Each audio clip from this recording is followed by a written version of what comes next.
ಗೃಹಲಕ್ಷ್ಮಿ ಯೋಜನೆಯ ಅಪ್ಡೇಟ್ಗೆ ತಮ್ಮೆಲ್ಲರಿಗೂ ಆತ್ಮೀಯವಾದ ಸ್ವಾಗತ.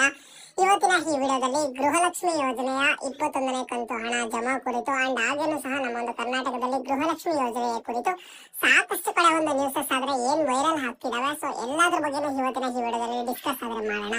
ಗೃಹಲಕ್ಷ್ಮಿ ಯೋಜನೆ ಸ್ಟಾಪ್ ಆಗುತ್ತಾ, ಗೃಹಲಕ್ಷ್ಮಿ ಯೋಜನೆಯ 21ನೇ ಕಂತು ಹಣ ಇನ್ನೂ ಬಂದಿಲ್ಲ, 22ನೇ ಕಂತು ಹಣ ಯಾವಾಗ ಬರುತ್ತೆ, ಸೊ ಈ ತರದ ಎಲ್ಲಾ ವಿಷಯಗಳ ಕುರಿತು ಇವತ್ತಿನ ಈ ವಿಡಿಯೋದಲ್ಲಿ ಸಂಪೂರ್ಣವಾದ ಮಾಹಿತಿ ಆದ್ರೆ ಸಿಗುತ್ತೆ. ಸೊ ವಿಡಿಯೋನ ಕಂಪ್ಲೀಟ್ ಆಗಿ ವಾಚ್ ಮಾಡಿ ಅಂಡ್ ಹಾಗೇನು ಚಾನಲ್ಗೆ ಫಸ್ಟ್ ಟೈಮ್ ವಿಸಿಟ್ ಮಾಡಿದ್ರೆ ಅಥವಾ ಇನ್ನೂ ಸಹ ಸಬ್ಸ್ಕ್ರೈಬ್ ಮಾಡ್ಕೊಂಡಿಲ್ಲ ಅಂತ ಅಂದ್ರೆ ಈ ಕೂಡಲೇ ಚಾನಲ್ಗೆ ಒಂದು ಲೈಕ್ ಅನ್ನ ಮಾಡಿ ಸಬ್ಸ್ಕ್ರೈಬ್ ಅನ್ನ ಮಾಡ್ಕೊಳ್ಳಿ. ಕೆಳಗಡೆ ಲೈಕ್ ಬಟನ್ ಸಬ್ಸ್ಕ್ರೈಬ್ ಬಟನ್ ಕಾಣಿಸ್ತಿರುತ್ತೆ ಅಂಡ್ ಈಗಾಗಲೇ ಯಾರೆಲ್ಲ ಲೈಕ್ ಮಾಡಿ ಸಬ್ಸ್ಕ್ರೈಬ್ ಮಾಡಿ ಸಪೋರ್ಟ್ ಮಾಡ್ತಿದ್ದೀರಾ ಎಲ್ಲರಿಗೂ ಥ್ಯಾಂಕ್ ಯು ಸೋ ಮಚ್. ಮೊದಲಿಗೆ ನೋಡಿ, ಗೃಹಲಕ್ಷ್ಮಿ ಯೋಜನೆಯ ಫಲಾನುಭವಿಗಳಿಗೆ 20ನೇ ಕಂತು ಹಣದವರೆಗೂ ಹಣ ಆದ್ರೆ ಕರೆಕ್ಟ್ ಆಗಿ ಜಮಾ ಆಯ್ತು. ಕರೆಕ್ಟ್ ಆಗಿ ಜಮಾ ಆಯ್ತು ಅಂತಂದ್ರೆ ಒಂದ್ ತಿಂಗಳು ಲೇಟ್ ಆದ್ರೂ ಸಹ ಫಲಾನುಭವಿಗಳಿಗೆ ಒಂದು 2 ಮಂತ್ಸ್ 3 ಮಂತ್ಸ್ ಡಿಲೇ ಆಗದೆ ಫಲಾನುಭವಿಗಳ ಬ್ಯಾಂಕ್ ಖಾತೆಗಳಿಗೆ ಗೃಹಲಕ್ಷ್ಮಿ ಯೋಜನೆಯ ಹಣ ಆದ್ರೆ ಜಮಾ ಆಯ್ತು 20ನೇ ಕಂತು ಹಣದವರೆಗೂ. ಅದ್ರಲ್ಲೂ ಸಹ 19ನೇ ಕಂತು ಹಣ, 20ನೇ ಕಂತು ಹಣ ಕೆಲವೊಂದಿಷ್ಟು ಫಲಾನುಭವಿಗಳಿಗೆ ಬಾಕಿ ಇದೆ. ಹೌದು, ನೀವು ಒಂದಿಷ್ಟು ಫಲಾನುಭವಿಗಳು ಕಮೆಂಟ್ಸ್ ಅನ್ನ ಮಾಡ್ತಿದ್ದೀರಾ. ನಿಮ್ಗೆ 19ನೇ ಕಂತು ಹಣ, 20ನೇ ಕಂತು ಹಣ ಈಗ ಒಂದು ಹಂತವಾಗಿ ನಿಮ್ಮ ಒಂದು ಬ್ಯಾಂಕ್ ಖಾತೆಗಳಿಗೆ ಬರ್ತಾ ಇದೆ. ರೀಸೆಂಟ್ ಆಗಿ ಮೊನ್ನೆ ಈ ರೀತಿ ಬರ್ತಾ ಇರುತ್ತೆ ಪೆಂಡಿಂಗ್ ಇರುವಂತಹ ಹಣ. ಬಟ್ ಈ ಎಲ್ಲಾ ಫಲಾನುಭವಿಗಳು ವೇಟ್ ಮಾಡ್ತಿರುವಂತದ್ದು ಗೃಹಲಕ್ಷ್ಮಿ ಯೋಜನೆಯ 21ನೇ ಕಂತು ಹಣ ಯಾವಾಗ ಬರುತ್ತೆ, ಈಗಾಗಲೇ ಬಿಡುಗಡೆ ಆಗಿದೆಯಾ, ಫಲಾನುಭವಿಗಳ ಬ್ಯಾಂಕ್ ಖಾತೆಗಳಿಗೆ ಜಮಾ ಆಗಿದೆಯಾ, ನಾಳೆ ಯಾವ ಜಿಲ್ಲೆಗಳಿಗೆ ಬರುತ್ತೆ, ಈ ರೀತಿ ಅಂತ ಹೇಳ್ಬಿಟ್ಟು ನಿಮ್ಮಲ್ಲಿ ಸುಮಾರು ಡೌಟ್ಸ್ ಆದ್ರೆ ಇರ್ತಾವಲ್ಲ. ಸೊ ಎಲ್ಲಾದ್ರ ಬಗ್ಗೆ ಇವತ್ತಿನ ಈ ವಿಡಿಯೋದಲ್ಲಿ ಒಂದೊಂದಾಗಿ ಡಿಸ್ಕಸ್ ಮಾಡ್ತಾ ಹೋಗೋಣ. ಮೊದಲಿಗೆ ನೋಡಿ, ನಿಮ್ಗೆ ಗೃಹಲಕ್ಷ್ಮಿ ಯೋಜನೆಯ 21ನೇ ಕಂತು ಹಣ ಯಾವಾಗ ಜಮಾ ಆಗುತ್ತೆ ಏನು ಅಂತ ಹೇಳ್ಬಿಟ್ಟು ಲಕ್ಷ್ಮೀ ಹೆಬ್ಬಾಳ್ಕರ್ ಮೇಡಮ್ ಅವ್ರ ಕಡೆಯಿಂದ ಒಂದು ಸ್ಪಷ್ಟನೆ ಆದ್ರೆ ಸಿಕ್ಕಿರುವಂತದ್ದು. ಗೃಹಲಕ್ಷ್ಮಿಯರಿಗೆ 21ನೇ ಕಂತು ಹಣ ಜೂನ್ 30ನೇ ತಾರೀಕು ಒಳಗಡೆ ಜಮಾ ಆಗಬೇಕಿತ್ತು. ಕೆಲವೊಂದಿಷ್ಟು ಕಾರಣಾಂತರಗಳಿಂದ ಜಮಾ ಆಗಿಲ್ಲ. ಸೊ ಹಾಗಾಗಿ ಈ ಫಲಾನುಭವಿಗಳಿಗೆ ಇನ್ನು ಕೇವಲ 8 ರಿಂದ 10 ದಿನಗಳ ಒಳಗಡೆ ಫಲಾನುಭವಿಗಳ ಬ್ಯಾಂಕ್ ಖಾತೆಗಳಿಗೆ ಹಣ ಜಮಾ ಮಾಡ್ತೀವಿ ಅಂತ ಹೇಳ್ಬಿಟ್ಟು ಒಂದು ಹೇಳಿಕೆಯನ್ನು ಕೊಟ್ಟಿದ್ರು 1 ವೀಕ್ ಬ್ಯಾಕ್. ಸೊ 8 ರಿಂದ 10 ದಿನಗಳ ಒಳಗಡೆ ಜಮಾ ಮಾಡ್ತೀವಿ ಅಂತ ಹೇಳಿದ್ರು. ಹೀಗಾಗಿ ಸಹ ಒಂದು 6 ಡೇಸ್ ಆದ್ರೆ ಕಂಪ್ಲೀಟ್ ಆಗಿರುವಂತದ್ದು. ಇನ್ನು ಕೇವಲ 4 ದಿನಗಳಿದೆ. ಅದಾದ್ಮೇಲೆ ನಮ್ಗೆ ಒಂದಿಷ್ಟು ಅಪ್ಡೇಟ್ಸ್ ಆದ್ರೆ ಸಿಕ್ತು. ಜುಲೈ ತಿಂಗಳ ಕೊನೆ ವಾರದಲ್ಲಿ ಹಣ ಬಿಡುಗಡೆ ಆಗುವಂತಹ ಎಲ್ಲಾ ಸಾಧ್ಯತೆಗಳಿದೆ ಅಂತ ಹೇಳ್ಬಿಟ್ಟು.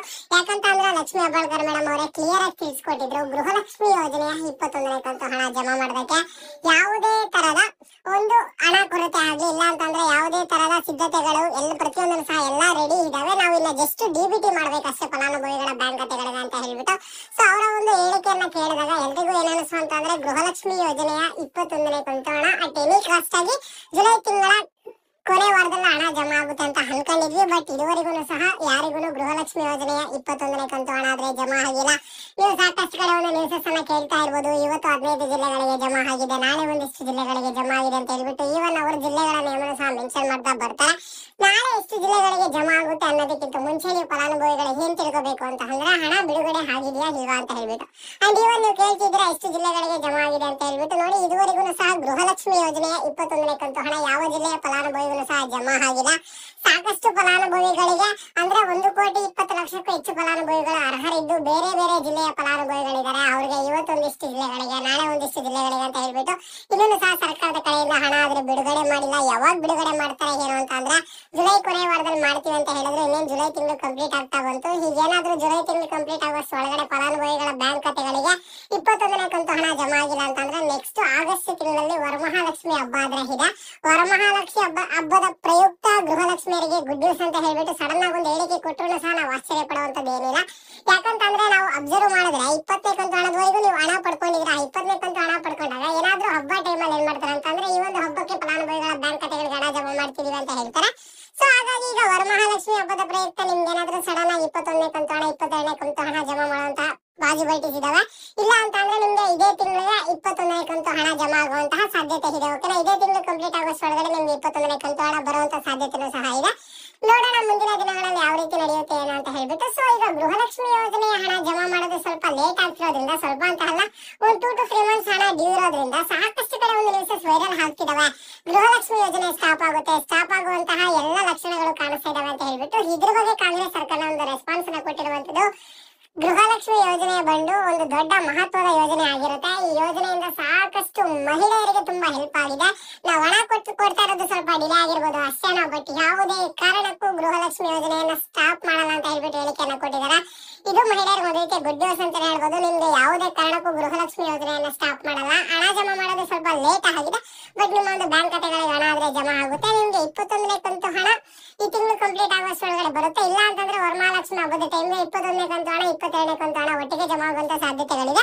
ಇದ್ರ ಬಗ್ಗೆ ಲಕ್ಷ್ಮೀ ಹೆಬ್ಬಾಳ್ಕರ್ ಮೇಡಮ್ ಅವ್ರ ಕಡೆಯಿಂದಾನೆ ಅತಿ ಶೀಘ್ರದಲ್ಲೇ ಒಂದು ಸ್ಪಷ್ಟನೆ ಆದ್ರೆ ಬರುತ್ತೆ. ಓಕೆನಾ, ಇಷ್ಟನ್ನ ತಿಳ್ಕೊಂಡಿರಿ.